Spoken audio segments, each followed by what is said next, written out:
I don't know. No. It's all good. It's all good. I was going to say, like, Cammy, explain to us, explain to me, because I'm not going to lie, ignorant about this whole thing. London boy.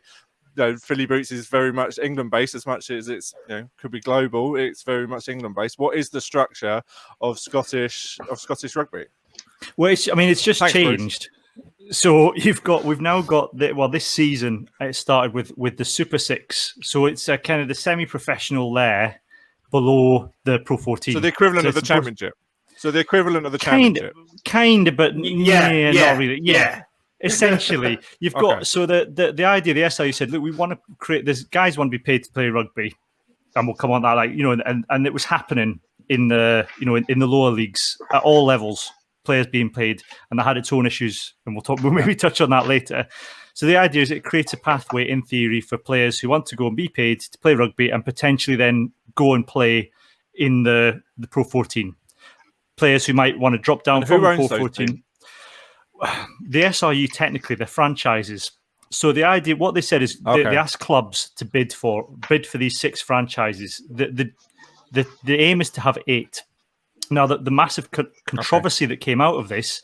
Now, Ian, I don't think there was a bid from the Northeast, was there? This time round, no. There wasn't a bid from the Northeast, but I think there's an ambition that at some point, looking at the Super 8, that's where you want to do. And I think a Highlander, the work that's going on there is perfectly placed to, in future, create that. The problem you had, though, is a lot of the franchises went to Edinburgh, where, surprise, surprise, traditionally is the rugby base in the base of power in Scottish rugby. You get no franchises at all in Glasgow, which for a potential market for rugby is huge. We end up with the Ayrshire Bulls, which, fair enough, it's that way over, but nothing. And then in the Borders, again, hotbed of rugby, you get Melrose, who've renamed themselves the Southern Knights. So you've got a concentration. You end up with a concentration of clubs in Edinburgh, which for me doesn't really solve anything. That's where people are playing rugby. You've got nothing in Glasgow at all. But you've got good teams in Glasgow. I mean, those Glasgow Hawks, they put in a bid. Glasgow Hawks were created solely to create a pathway for players in the Glasgow region to play at a higher level. So the idea is all the Glasgow clubs their best players would go and play for Hawks.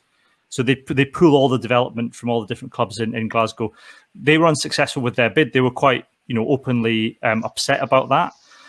The club was at risk, I think, of because what's the point in a development club if there isn't the reason for your being has been taken from under you.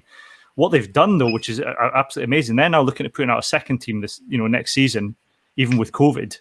So I think for a relatively new club in Glasgow Hawks to pull that together says something about the people that were there.